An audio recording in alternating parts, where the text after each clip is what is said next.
Turning now to the other major international story dominating the headlines, the invasion of Gaza. An offensive, Israel says, is designed to locate tunnels and designed to stop rockets from being fired from Gaza into Israel.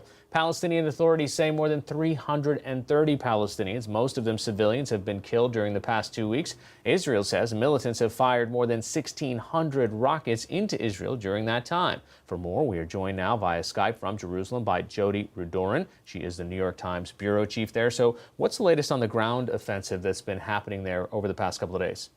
Well, the latest thing that happened was this morning, Palestinian militants again invaded Israel through a tunnel, and they engaged with soldiers on the ground there that were on patrol and killed 2 Israeli soldiers, and one of the militants was killed as well in a gunfight.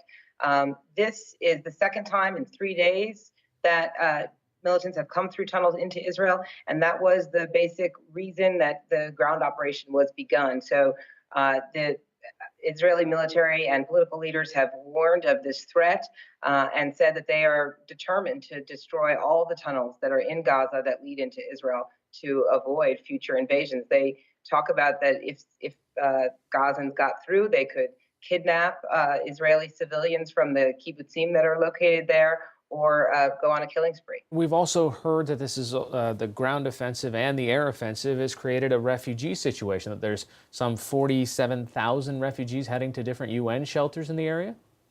Yeah, I think it's gone up even more today to over 50,000. And as my colleague Ann Bernard, who's in Gaza, reported, it's really much higher than that because so many people there are not going to the shelters. They're just fleeing their homes and going to relatives' houses or friends.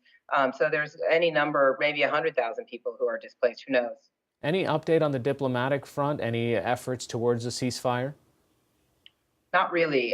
There doesn't seem to be much progress. The Israelis keep saying if Hamas accepts the Egyptian proposal, they're ready for it. But it's unclear where things stand. John Kerry was again rumored to be coming to Cairo and has not shown up. I believe Ban Ki-moon is supposed to be coming today. I haven't heard anything about whether that's actually happening or what he's doing here. So there's no public progress. We don't know exactly what's going on behind the scenes. And what's this doing to U.S. leverage in the region? Well, I think the U.S. has lost a lot of its leverage in the region, a lot of its credibility here, starting really with what happened with Syria when President Obama said he was going to attack, and then said he was going to ask Congress, and then ended up with a negotiated solution.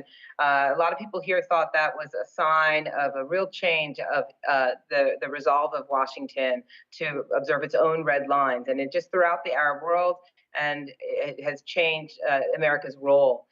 The other thing, of course, is that the United States has a lot of other things on its plate. And now we've got this huge crisis in Ukraine that's diverting attention. Of course, there's still the Iran negotiations.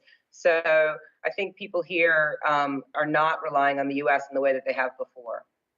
All right, Jody Rudoran of the New York Times, thanks so much. Thank you.